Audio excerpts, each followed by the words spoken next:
Nasema mna bahati nayo sana. Wewe na Yanga unaona nini? Ni mwendelezo kwa sababu wanasema Simba tunaweka historia ambazo tunazivunja wenyewe. Kama ulivyosema tulichukua kombe Pemba, tukachukua kombe na hapa. Na leo ni mara ya 3 tena. Hili ni kombe kwa sababu ngao mtu akishinda anakuwa ni bingwa wa hicho kitu. Kwa hiyo kwangu naona ni kitu ambacho kinaenda kutokea. Na uzuri ujue wenzetu maneno ni mengi sana. Sasa sisi tumekuja ni vitendo dhidi ya maneno. Kwa sababu ukiangalia wao wanaringia historia kwamba wamefanya hivi zidi yetu na wamechukua ngao mara nyingi zidi yetu, lakini nawaambia kabisa historia zimewekwa kwa ajili ya kuvunjwa, na leo tumekuja kuvunja historia. Na ukizingatia zaidi, mimi naamini tuna kikosi kizuri na kikosi kipana na kikosi kikubwa kuliko wao. Yanga wamekuwa sasa wanaoneni. Ndio. Chota Chama, mchezaji mpendwa wakati huu, wanamchukua kibabe wanampeleka Yanga. Mohamed Hussein Shabalala Zipo JR, fullback aliyekuwa ni hodari na nahodha wa klabu ya Simba wamechukua. Sasa wanachukua Suleiman Mwalimu tena wamemchukua kambini kwenu. Shida iko wapi kwa Simba? Kwanza kabla sijafika mbali kukufanulia huko likotoka, Mwalimu hajachukuliwa kambini. Muongopewa? Mwalimu alikuwa ni mchezaji wa Wydad. Kwa hiyo kama Yanga wamechukua mchezaji, wamechukua kutoka Wydad, sio Simba. Sasa baba Wydad walikuwepo, maana kuna clip zinaonekana Mwalimu ana train na Simba. Ni shahidi. Mwalimu alikuwa kwa mkopo kutoka Wydad. Na muda huo ambao namuona akiwa huko Zanzibar, ni kama tu wachezaji wengine ambao wamekuwa wamemaliza mikataba walikuwa hata hao Yanga unaowataja. Kuna baadhi ya wachezaji wanamaliza mikataba mpaka naona wanafanya. Kwa hiyo Mwalimu hakuchukuliwa Simba. Hilo liweke sawa kwanza. CEO wa Simba madam alitambulisha taarifa ya kwanza.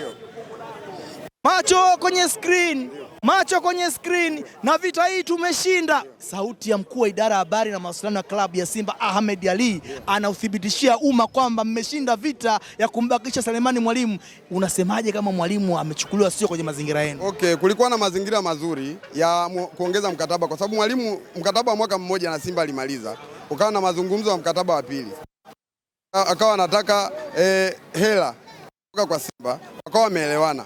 Lakini kilichotokea ni kwamba upande wa pili wakaingiza tamaa. Mwisho wa siku wakaenda kupeleka milioni 500 kwa Wydad Casablanca. Lakini Simba wakawaza kwamba hii hela ambayo Mwalimu anapewa alafu ni mkopo inakuwa sio, kwa sababu ni kuweke sawa. Wakati Steven Beka anaingia Januari pale, si ndio? Wachezaji ambao walikuja nao walishaini. Nikizungumzia Kasali Tanja, nikizungumzia Ismail Olivier Ture, nikizungumzia Rushan Derok, nikizungumzia bwana mdogo Nixon Kibabage, nikizungumzia Aniseti Oura, Liba Segueye na Klatus Chota Chama pamoja na hilo Lolemba. Mwalimu hakuwa chaguo la kwanza kwa upande wa Mwalimu Steven Beka. Hata wakati uko Simba alikuwa anakalia mbao ndefu. Basi tu kwa sababu sasa hivi Mwalimu ameenda wapi? Yaani issue ni kwamba Mwalimu ametoka Simba, ameenda wapi? Lakini wakati Mwalimu tunaambiwa Wydad wanamhitaji mchezaji wao, huku sikia mtu yote anayo doubt. Hawa waliomchukua Mwalimu sasa hivi ukisikia wanavimba, bwana alifunga goli lake ilikuwa ni offside, lakini sasa hivi tunalitakatisha manane kwamba wamefunga, wamenunua goli lao. Lakini hawakumbusha pia swala la kwamba wamenunua mtu ambaye amewafunga, hata Mwamnyeto aliwafunga, inawezekana ndio maana wamembakisha. Kwenye dabi Mwamnyeto alifunga, kwenye dabi moja alifungia timu zote mbili. Kwa hiyo kwangu mimi swala la Mwalimu kwenda kule ni kwamba tu huenda watu waelewi. Wanaenda kusukumia lawama kwa uongozi kwamba sijui uongozi umezembea, lakini hakuna pesa ya mchezo. Kutoa milioni 500 kwa ajili ya mchezaji ambaye hata wenyewe Wydad kama Mwalimu angerudi kule, angeenda kukaa benchi mpaka mkataba uishi. Angenikumbusha Florent Maruda wakati Mourinho yuko Chelsea. Maruda alivyofosi kwenda kuuzwa na wakati Chelsea wakutaka kumuuza ila wakamkomoa tu wakamweka benchi. Hata huko alikoenda naamini Mwalimu hazi kwenda kumweka benchi mshambuliaji wao ambao wamemtoa uzeeni huko alikotoka. Kwa hiyo kwangu issue ni na kelele ni kwamba kwa nini Mwalimu ameenda upande wa pili? Kwa nini Simba amepokonywa mchezaji? Lakini ukirudi nyuma umesema aliondoka Chama, aliondoka Mohamed Hussein.